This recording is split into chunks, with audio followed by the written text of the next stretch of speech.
Well, the top story that we are breaking at this hour comes on the back of the racist and uncouth remarks made against Prime Minister Lakshadweep's tweet, as well as Prime Minister Modi on the photos that he shared on social media. Some of these tweets put out on social media platform X have now generated a massive controversy that has called in for the boycott of Maldives. In fact, many people who were scheduled to take a flight up to Maldives have now cancelled their plans. Now, this is developing into a huge row. My colleague Krishnakumar here with us in the studio. Krishna, we have seen some unprecedented move, not just on the part of many celebrities who've joined the boycott call, but also, come to think of it, EaseMyTrip, latest to join the bandwagon, has now cancelled all flights to Maldives. Right.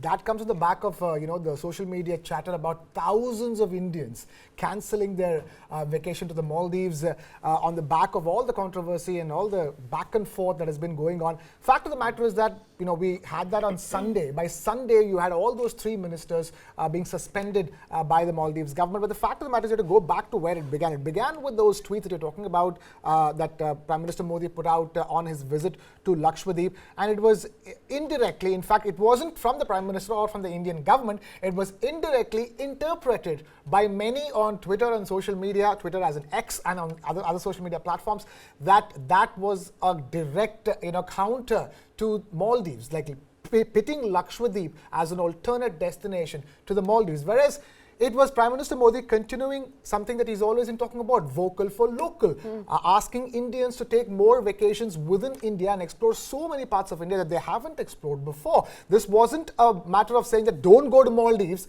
go to Lakshadweep instead. It was a simple message from the Prime Minister that please do understand that we have a place called Lakshadweep, and we need to understand the wealth that India has, that Indians themselves have to explore in terms of tourist spots, vacation spots, holiday destinations. So in a sense that but Krishna, if you look at those tweets were not necessarily about pitting Lakshadweep against Maldives. Right. Those tweets were essentially racist in nature. Right. They talked about how India, and I quote, smells for that matter. And those were interpreted the way they were made, in bad taste. And all of that. Shweta, what I'm trying to correct over here is really simple. I'm taking this back to even before anybody from Maldives said anything. India did not pit Lakshadweep against the Maldives, right? The racist tweets came from Maldives, and those who put out those racist tweets were suspended. So that is Maldives' problem, really, so to speak. And you're talking about a new Maldives government which has been so, in a quote-unquote anti-India and pro-China, more than anti-India, pro-China. They want India out. They want the Indian military presence out. That has been brewing even before Prime Minister Modi went to Lakshadweep. So I'm just trying to put things into perspective. Yes, they were racist and derogatory tweets. Those who put out those tweets were dealt with. Whereas India is clear, Indian Prime Minister is clear. You go to Maldives, you don't go to Maldives, that's not what we're talking about. What we're talking about, the fact is that vocal for local, everything from Uttarakhand to Lakshadweep, where enough or more Indians should be ideally traveling to. That's what the Indian Prime Minister was trying to remind people about. So let's forget about Indians, should right now forget about Maldives and then think about more and more Indian destinations. But yes, what was surprising was why did the Indian Prime Minister's attempt to encourage Indians to go to Indian destinations interpreted by the Maldives as an anti-Maldives stance when Maldives already had an anti-India stance. So it is all very confusing. For viewers watching this, all they need to know is that the message from the Indian government and the Indian Prime Minister is very clear.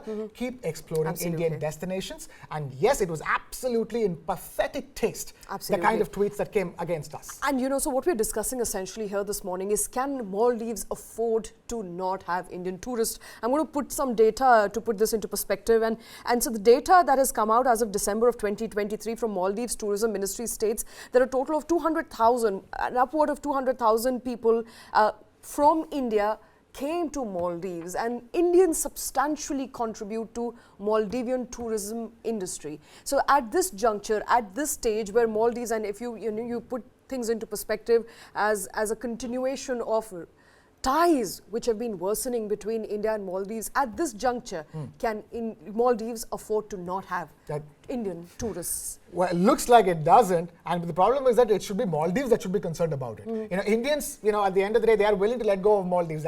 From the reaction that you're getting, they're not taking this lightly. They're not taking this in any manner in which they're okay with it. They're clearly not okay with it. Yes, just a few months before also, Indians were still extremely keen about the Maldives. But now, with the kind of pro-China stance that Maldives has already been taking, and the kind of derogatory tweets, not just against the Prime Minister, but against India and Indians that have been put out, clearly this is not going to go down well with Indians, and Maldives will be bearing the brunt of.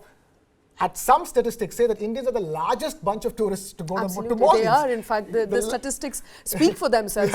Numbers speak for themselves. Right. So we are the largest chunk of people flying into Maldives. And, Maldives is essentially looking at these numbers being cut down drastically. Yeah, but that's really Maldives' problem. Indians have enough and more tourist destinations to choose from. Maldives is not the only destination. Look at the number of Indians going to Thailand. Look at the number of Indians going to Dubai within South Asia and Southeast Asia, so to speak. So Indians have enough and more alternatives to Maldives. So many Indians now choosing Mauritius over Maldives. So, it is Maldives' loss, and as far as Indians are concerned, Indians always had many options to go to holiday, beach destinations to holiday. The only thing is that at the end of this controversy, I really hope Indians wake up to the fact that there are enough and more gorgeous beach destinations in and around India. We're talking about Lakshadweep all the time. We're not even talking about enough about Andaman and the Nicobar Islands, that is on the other side of the peninsula. So the fact of the matter is that for viewers watching this, yes, you don't have to go to Maldives, because Maldives never was the only destination that you had to go to. And I think the message is very clear. India has enough of its own shoreline. It has its own beaches,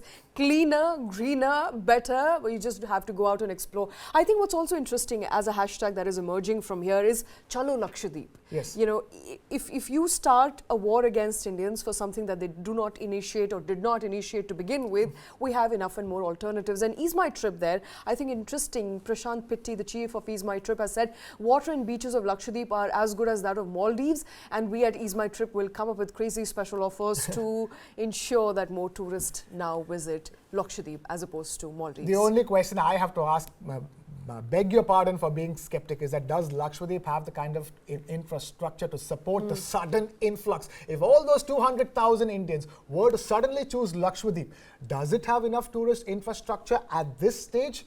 I'm not sure about it. But the fact of the matter is that Taj is set to open 2 resorts in Lakshadweep, but that will take another 2 years. We're not talking about 2024. We're in 2024, the beginning of 2024. By the time those 2 resorts open, it will be 2026. There are a limited number of hotels. And also bear in mind, Lakshadweep is an opportunity in waiting, come to think It's an opportunity in waiting, and the second thing is that we don't want to ruin Lakshadweep with a sudden influx of hundreds of thousands of people rushing into it and damaging its ecological balance. But India has about 7,500 kilometers worth of coastline, so Lakshadweep is not the only destination. There is Gokarna that we're talking about. I mean, there's tons of other destinations. From Kerala, this side onwards to the Karnataka coastline. Gokarna is in Karnataka. And again, Indians should not just think the moment you think Indian beach destinations, it's only Goa. That's what's been happening so far. So Indians really need to think outside the box when it comes to their holiday destinations. So it is not just Goa. There are tons, as you're rightly pointing out, long coastlines on both sides in the Arabian Sea and the Bay of Bengal. So many coastlines in Tamil Nadu, for example. Chennai has the second largest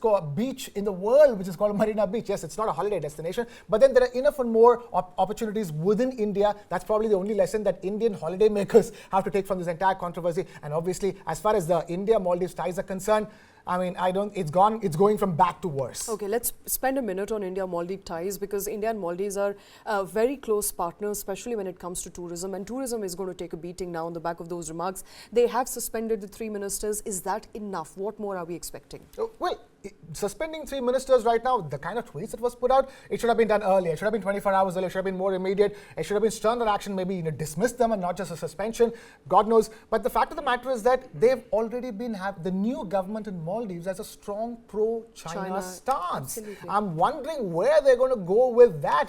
Will Indian tourists be replaced by Chinese tourists? Is that what Maldives is expecting? Because Maldives as an economy is heavily dependent on tourism to support itself. And if tourism is what its mainstay is, the mainstay of Maldivian tourism is Indian tourists. So this is definitely not good news for Maldives and its economy. I wonder what the government is going to do to repair, because it is now up to the Maldivian government to do some damage control if they want to salvage anything. But I think this whole episode has left a very bad taste in the mouths of Indians. So, I really wonder whether Maldives can claim it back, claim a positive response back from the Indians. From a Sachin Tendulkar to an Krishnakumar now tweeting and asking for more Indians to go to Indian beaches. Perhaps there are a great many alternatives, not just Lakshadweep and Andaman and Nicobar Islands, but great many alternatives when it comes to India's coastline, for that matter. About 7,500 kilometers worth of coastline.